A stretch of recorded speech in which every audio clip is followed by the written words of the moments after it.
Sir प्राण प्रतिष्ठा के बाद अब ध्वज स्थापना चाहता है ये एक प्रकार से पूर्णता को दर्शाता है कि मंदिर निर्माण कार्य पूर्ण रूप से जैसी व्यवस्था होनी थी 71 एकड़ में उसमें कर दी गई है। जैसे आपको मालूम है कि परकोटा जो कि एक आउटर पेरिफेरी पर है जो निर्माण है, उस परकोटा में 6 मंदिर हैं। 7 मंदिर सामाजिक समरसता के हैं जिसका मैंने अभी उल्लेख किया। एक विशेष मंदिर शेषावतार का है जो कि भगवान की तरफ है, और इसके अलावा 2 ऊंचे टीलों पर एक जटायु जी की और एक गिलहरी जी की मूर्ति है जो कि बहुत बड़ी मूर्तियां हैं, आकार उनका बहुत बड़ा है और वह भगवान की ओर अपना ध्यान लगाकर देख रहे हैं। तो कुल मिलाकर जो विवरण था कि हम कैसा निर्माण करेंगे, उस विवरण के अनुसार इसकी पूर्णता का चरण अब समाप्त हो जाएगा। छोटी मोटी सुविधाएं तो हमेशा निर्माण कार्य चलता रहता है,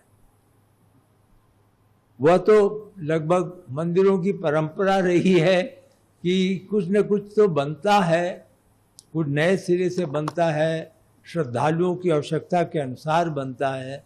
लेकिन जहाँ तक कि एक संयोजित ढंग से निर्माण रचना करनी थी, वह दिसंबर 2025 में अब आप यूं समझें कि वो कार्य समाप्त हो जाएगा। सर जो भी निर्माण कार्य होगा वो दिसंबर 2025 में वो सभी छोटे मोटे मंदिर तो बन गया, वो तो 25 नवंबर को मैंने आपको स्पष्ट किया, लेकिन जो अन्य निर्माण कार्य भी हैं, जैसे उदाहरण के लिए हम यहाँ से किसी प्रकार का जो सीवेज कंट्रोल है, 0 डिस्चार्ज व्यवस्था रख रहे हैं सफाई की दृष्टि से, स्वच्छता की दृष्टि से, तो उसकी मशीनें वगैरह सब लग जाएंगी, वो कार्य करने लगेंगी।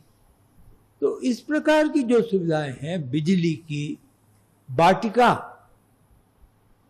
आपको ये जानकर संतोष होगा कि 71 एकड़ में 70% ग्रीन है, वाटिका है, घास है, फूल है, पौधे हैं, बड़े बड़े पेड़ हैं जो कि रिसर्च में, अनुसंधान में निकले थे कि रामायण में जिनका उल्लेख है वो पेड़ लगाए गए हैं यहाँ पर।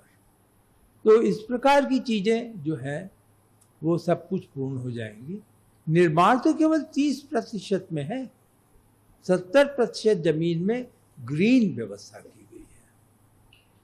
सर इस अवसर पर देश और दुनिया के भक्तों को क्या संदेश देना चाहिए?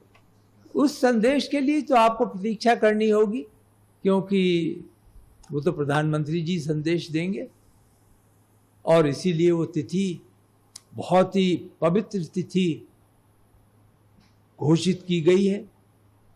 वो सीता जी के विवाह की तिथि है, तो उस तिथि को बहुत विशेषज्ञों ने अध्ययन करके यह उचित पाया है कि लगभग प्रातः 11 बजे से 2 बजे के मध्य जो अवधि है वो शुभ मुहूर्त कहलाती है।